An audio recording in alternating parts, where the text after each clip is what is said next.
दयाला कौसल्या हितकारी।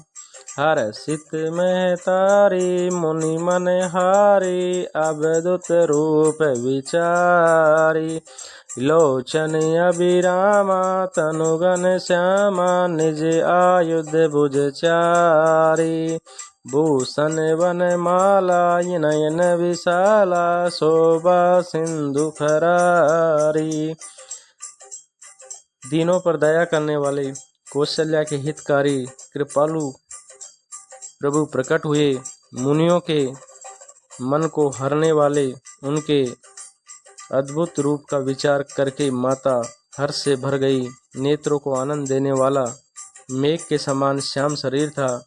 चारों भुजाओं में अपने आयुध थे और आभूषण वनमाला पहने थे। बड़े बड़े नेत्र थे। इस प्रकार शोभा के समुद्र तथा खर राक्षसों को मारने वाले भगवान प्रकट हुए।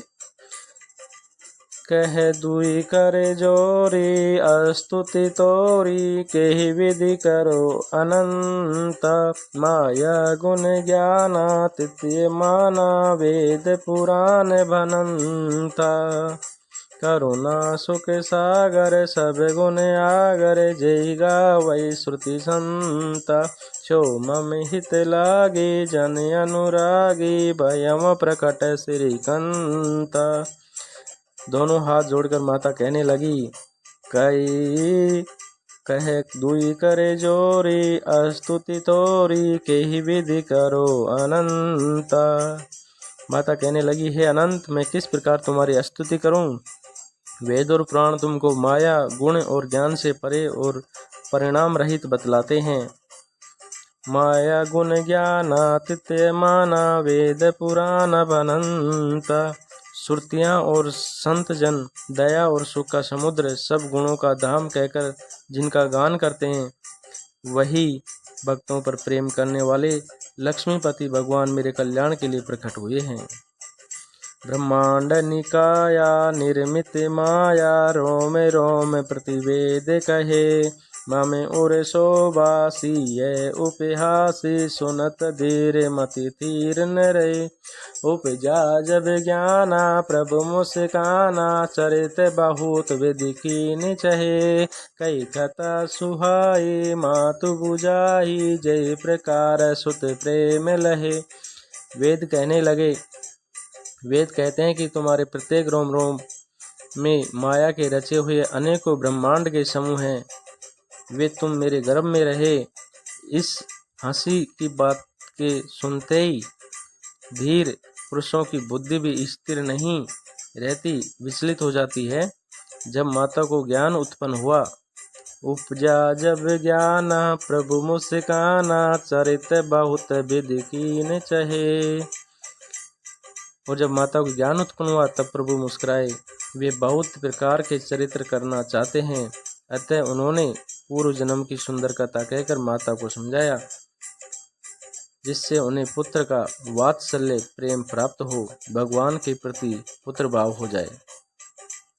माता पुनि बोली सो मत डोली तजऊ तात्य रूपा। माता की वह बुद्धि बदल गई। तब वह फिर बोली, हे तात, ये रूप छोड़कर अत्यंत प्रिय बाल लीला करो। कि जे शिशु लीला अति प्रिय शीला ये सुख परम अनुपा। और प्रिय बाल लीला करो, यह सुख परम अनुपम होगा। सुनि बचन सुजाना रोदन ठाना होई बालक सुरभूपा। यह वचन सुनकर देवताओं के स्वामी सुजान भगवान ने बालक रूप होकर रोना शुरू कर दिया। यह चरित जगावई हरिपद पावई तेन परई भवकूपा। और जो इस चरित्र का गान करते हैं वे हरिपद पाते हैं और संसार रूपी कूप में नहीं गिरते हैं।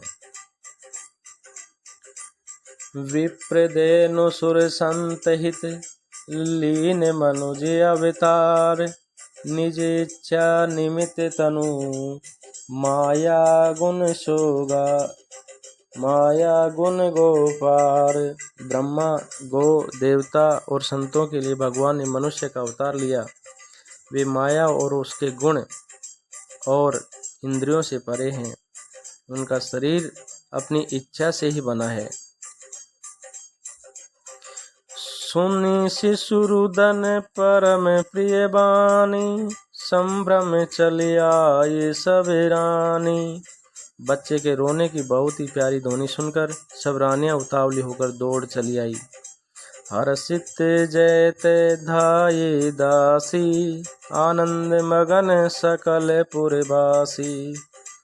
और दासियां हर्षित होकर जहाँ तहाँ दौड़ी और सारे पुरवासी आनंद में मगन हो गए। ओ दशरथ पुत्र जन्म सुनिकाना, मानव ब्रह्मानंद समाना। और जैसे ही राजा दशरथ जी पुत्र का जन्म कानों से सुनते हैं, सुनकर मानो ब्रह्मानंद में समा गए। मन में अतिशय प्रेम है और शरीर पुलकित हो गया। ओ परम प्रेम मन पुलक शरीर, चाहत उठन करत मति धीरा। शरीर पुलकित हो गया। बुद्धि को धीरज देकर वे उठना चाहते हैं। जाग कर नाम सुनत शुभ होई, मोरे गृह आवा प्रभु सोई। जिनका नाम सुनते ही कल्याण होता है, वही प्रभु मेरे घर आए हैं। यह सोचकर परमानंद पुरी मन राजा, कहाँ बोलाए बजावऊं बाजा। और राजा का मन परम आनंद से पूर्ण हो गया। उन्होंने बाजा वालों को बुलाकर कहा कि बाजा बजाओ। ओ गुरु वशिष्ठ के गयऊं हकारा, आये दिवी जन सहित नृप द्वारा। गुरु वशिष्ठ जी के पास बुलावा गया। वे ब्राह्मणों को साथ लिए राजद्वार पर आए। अनुपम बालक देखने जाई, रूप राशि गुण कही न रिसाई। रूप रास गुण कही न सिराई। उन्होंने जाकर अनुपम बालक को देखा, जो रूप की राशि है और जिसके गुण कहने से समाप्त नहीं होते हैं। ओ नंदी मुख श्राद्ध करी, जात कर्म सब कीन। हाटक देनु बसन मणि, नृप विप्रन कह दीन। फिर राजा ने नंदी मुख श्राद्ध करके सब जात कर्म संस्कार आदि किए और ब्राह्मणों को सोना, गो, वस्त्र और मणियों का दान दिया। ओ ध्वज पताके तोरण पुरे छावा, कहीं न जाए जेहि भांति बनावा। ध्वज पताका और तोरण से नगर छा गया। जिस प्रकार से वह सजाया गया उसका तो वर्णन ही नहीं हो सकता। सुमन वृष्टि आकाश ते होई, ब्रह्मानंद मगन सब लोई। आकाश से फूलों की वर्षा हो रही है। सब लोग आनंद में मग्न हैं। वृंद वृंद मिली चली लोगाई, सहज सिंगार किए उठी दाई।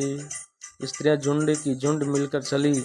स्वाभाविक श्रृंगार किए ही वे उठ दौड़ी। कनक कलश मंगल भरी थारा, गावत पैठ भूप द्वारा। सोने का कलश लेकर और थालों में मंगल द्रव्य भरकर गाती हुई राजद्वार में पहुंचती हैं, प्रवेश करती हैं। करी आरती ने वे छावरई करई, बार बार शिशु चरणन परई। वे आरती करके निछावर करती हैं और बार बार बच्चे के चरणों पर गिरती हैं। मागध सुत बंदी गण गायक, पावन गुण गावै रघुनायक। मागध, सुत, बंदीजन और गवैये रघुकुल के स्वामी के पवित्र गुणों का गान करते हैं। ओ सर्वस दान दीन सब काहू, जेहि पावा राखा नहीं ताहू। राजा ने सब किसी को भरपूर दान दिया, जिसने पाया उसने भी नहीं रखा, लुटा दिया। मृग मद चंदन कुंकुम कीचा, मचि सकल विथिन बिच बीचा। और सभी गलियों के बीच बीच में कस्तूरी, चंदन और केसर कीच मच गई।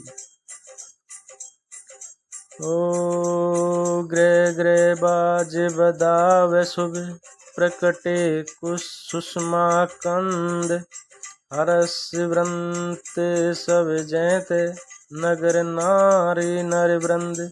घर घर मंगल में बधावा बजने लगा, क्योंकि शोभा के मूल भगवान प्रकट हुए हैं। नगर के स्त्री पुरुषों के झुंड जहाँ तहाँ आनंद मग्न हो गए। ओ के कई सुता सुमित्रा दो, सुंदर सुत जन मत बेहो। कैकेयी और सुमित्रा इन दोनों ने भी सुंदर पुत्रों को जन्म दिया। वै सुख संपत्ति समय समाजा, कही न सकै सारद आई राजा। उस सुख संपत्ति, समय और समाज का वर्णन सरस्वती और सर्पों के राजा शेष जी भी नहीं कर सकते।